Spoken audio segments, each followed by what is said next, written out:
Good evening and welcome to Smart Entrepreneurship Decoded on Transcontinental Times.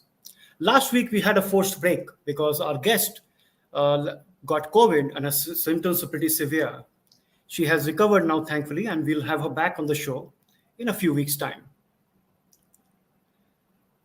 As all of you know, I live in Jakarta and have been in Indonesia for the last few years, and my attire tonight can vouch for that. I'm wearing something traditionally Indonesian, batik shirt.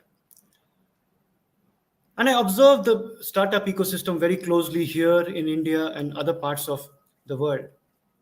One term that gets bandied about a lot is that entrepreneurs need to have a growth mindset, an entrepreneurial mindset.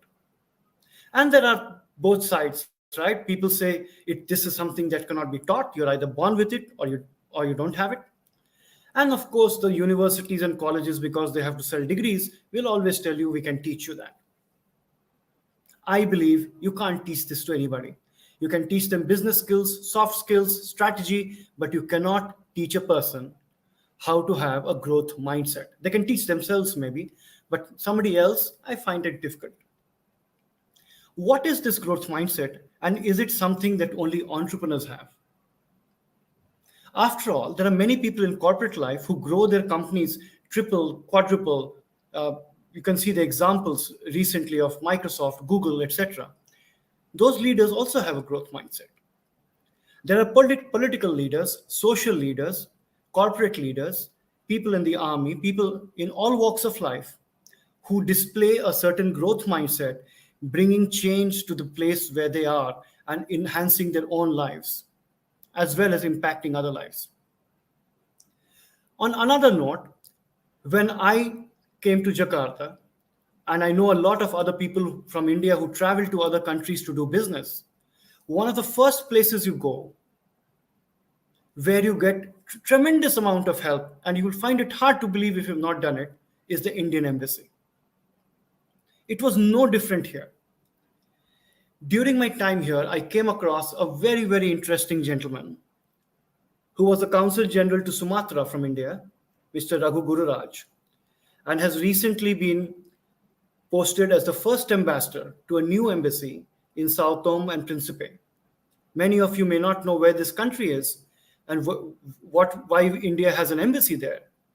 Apart from finding that out, you will also find it fascinating about how he, through the lens of a diplomat, but with a growth mindset, observes cultures, observes other aspects of social behavior, and applies it for the benefit of showcasing India and India's economic power.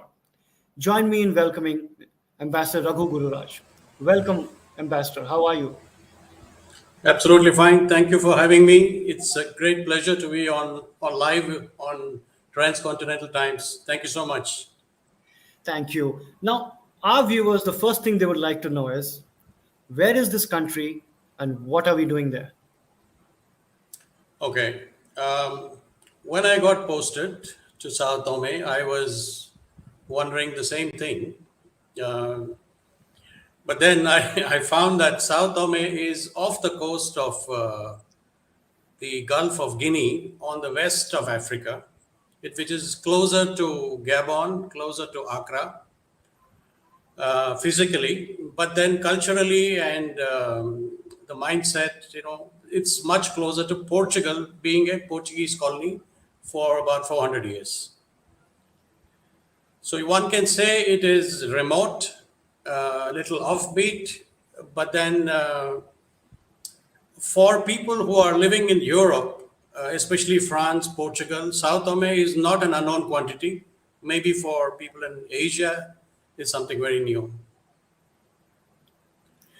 And if you have to travel from India, you will have to touch Europe, and there are few connections from Africa, from Portugal, and that's how you land up in Sao Tome. And how is it strategically important for India? Well, our embassy was established last year. And before that, the affairs of Sao Tome was handled by our ambassador in Angola. So our ambassador in Angola was concurrently accredited to Sao Tome. So one can say that over a period of time, we have been keeping an eye on Sao Tome to see the potential of establishing a standalone embassy, and which happened last year. Now, there are many objectives. One is, as you many people are aware, that India is as part of its uh, aspirations on the global stage, it is expanding its outreach. So, as part of that outreach, we have decided to open many embassies in remote areas now. We are pretty much in every part of the world except barring a few. So, Sao Tome is important and which has been assessed in the last few years. Um, I would say that the initial objective of establishing any embassy would be political, and from there on, we take on, uh, we look at other factors of strategy and economic connectivity and stuff like that. So, Ambassador Gururaj, when you were in Sumatra, we had a chance to engage for a lot of activities, right? I remember you connected us with a lot of universities because we are in the education business. You came forward to a lot of Indonesian marquee events and spoke there, showcasing India. Talk to us a little about what role do the embassies play for entrepreneurs or people with economic interests in another country. How do you actually foster that? It's a good question. See, in Indonesia, all over Indonesia, I'm not talking about Sumatra specifically, there is a growing realization and an acknowledgement of India's prowess in startup, e-governance, skill India, digital India. So there's a growing appreciation, and they are very keen that being close to India physically. So there is a realization in that country, especially at the academics in academic circles and even corporate circles, to tie up and to get to cooperate with India at any level, be it the government level or a private level or an academic level. So when I was in Sumatra, I found that many of these universities were struggling to go beyond their normal conventional to call a conventional kind of a role, in providing a degree, normal conventional education.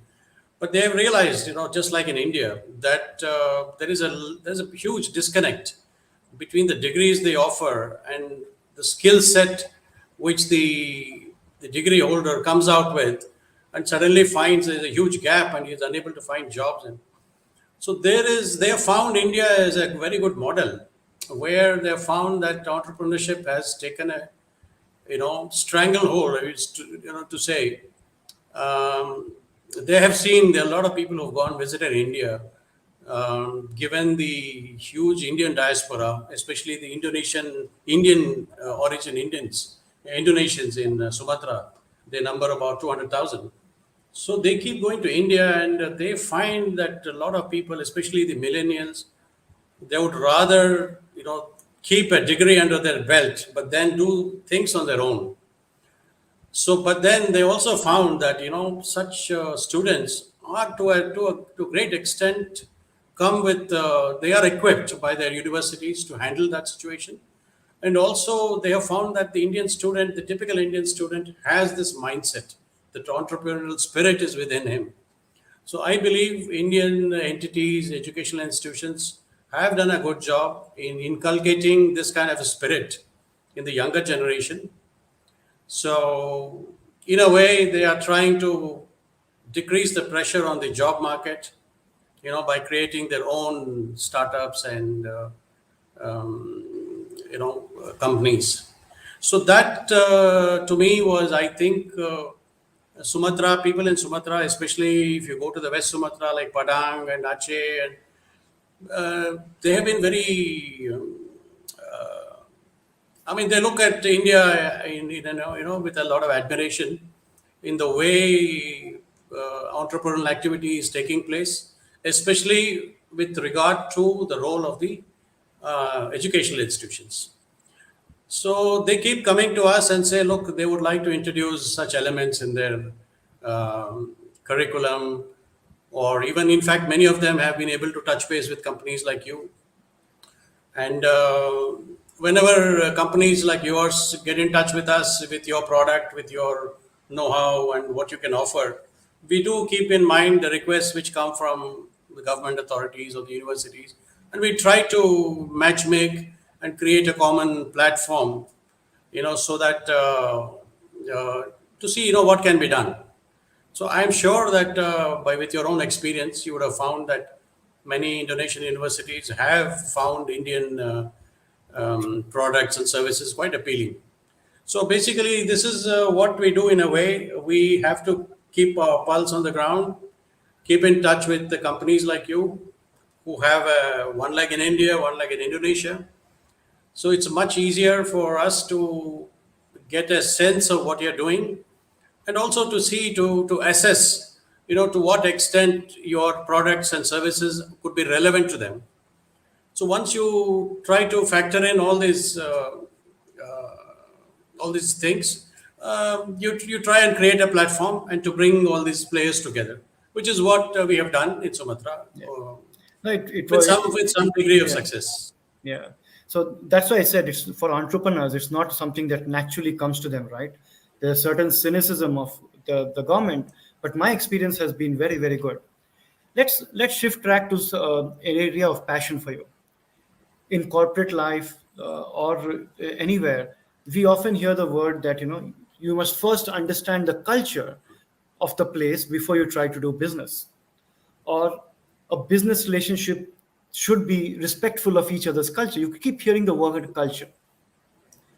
You have been a very keen observer. You have written umpteen articles, and those of you, our viewers who are interested should Google Ambassador Gururaj's name on Transcontinental Times, and you'll find his very insightful articles on the cultural aspects of India and Indonesia. Now, what makes you go that extra step to not only observe, adapt, and apply it, but so passionately write about it? Is it a passion to write, or is it just that you observe things in a different way? Well, you're right. In our job, you're right that it's important to understand the local culture in order to be more effective and more efficient, because that will help you to better understand the mindset of the people, whether you're dealing at the government level, or at an academic level, or at a cultural level, or whatever. So different countries have. I mean, my experience shows that people have a wide spectrum of mind, thought processes, which is very surprising. Of course, everybody is a product of their environment. So, like for instance, when I was in Vietnam, when I was in Ho Chi Minh City, uh, there, to understand the culture first, and and then move forward, may not be practical, because you're I was in the middle of my career. It's not possible for me to pick up the language. The picking up the language of the country is the first step to understand the culture and the way they express themselves. So it may not be practical for each of us to pick up the language wherever you go, because not everybody uh, is a linguist. Some try to manage, with some words just to get by. But then you're right. Without the working knowledge of a local uh, country, you are a little handicapped, because you tend to depend on translators every time in every meeting. That may not be an ideal situation. But then, you see, it depends on the country you're posted. Like if you take Indonesia, before coming to Indonesia, I was aware of the deep linkages between India and Indonesia. I mean, a lot of material is there already. But then it's another thing to actually witness and see in play those influences right in front of you. So when you start functioning as I was the consul general in Sumatra, I could see on a daily basis, I could see the visible manifestation of the Indian influence, not only in terms of I mean, Sumatra has 70 temples, Indian temples. I was surprised. All kinds of temples. And then the language itself. I was told that more than 30% of Indonesian Bahasa is Sanskritized. There are a lot of imports from Indian languages like Sanskrit, Hindi, even Tamil. So all this you see on a daily basis. So things like that, and especially when you go to the markets, you find the cuisine is not entirely foreign in Indonesia. You must be knowing that. True. So things like that inspire you most. It will give you a more inspiration to write about it. So in my case, even though there's a lot of material available, uh, but sitting, having this vantage point in Sumatra, being there on the ground for 2 years and seeing these forces at play, I couldn't let the opportunity pass, and I had to write. Now, So I read your articles, and one of them really resonated with me. Now, for those of our viewers who don't know, although Indonesia is about a fourth of India's population, they are three times per capita richer than us. And if you look at the human happiness index, they are like way above us, generally a happier population. One of the things that Ambassador Gururaj wrote about is when Indonesians look at their uh, history of Buddhism and then Hinduism in the past, they don't look at it with rancor or any kind of animosity, and they don't consider it as religion. They take it as the heritage and culture rather than color it with the lens of religion. Is that what you found? I mean, I would love to you're hear your comments on that. absolutely right. I fully agree with you. This is something which is very striking in Indonesia. The influences are there. Influence of Hinduism, the influence of Islam from India, influence of Buddhism, Jainism, they're all there. Sikhism, you name it. You'll find it in the form of gurudwaras, in the form of temples. You look at the language, you look at the cuisine, you look at the dress code, you look at even the textile traditions of batik, ikat. There are a lot of imports from India.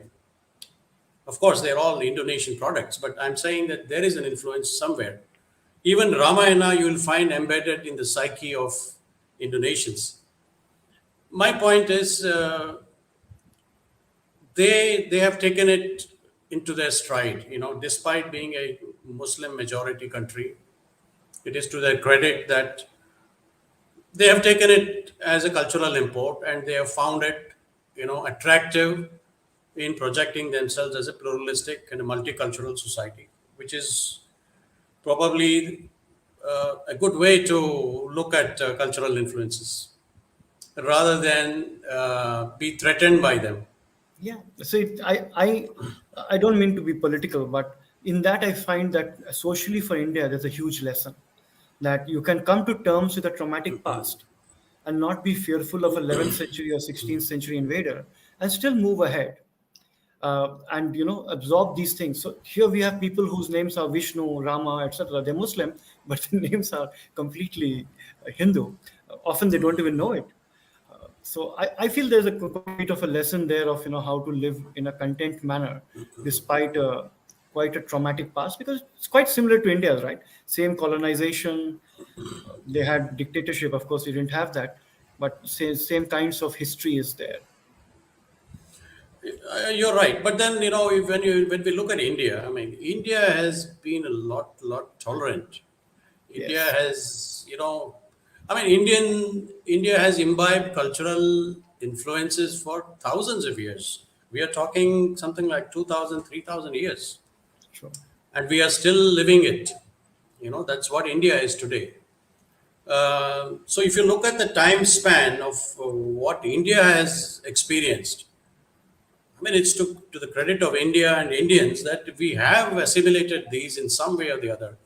Well, there may be times in any country's political setup or a growth trajectory.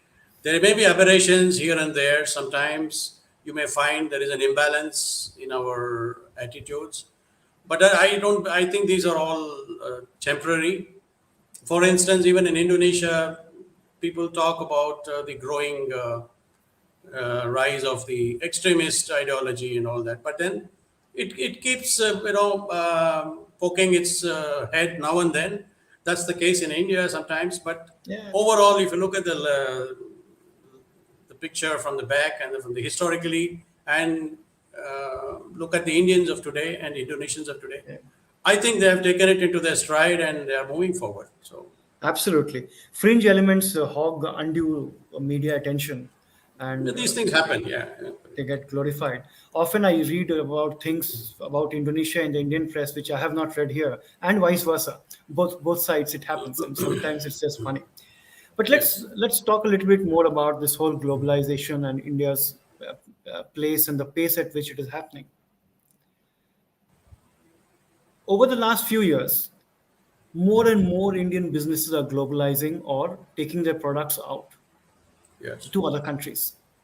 Earlier, it was only our people going out, right, as software engineers, or and before that, as in different professions, doctors, engineers.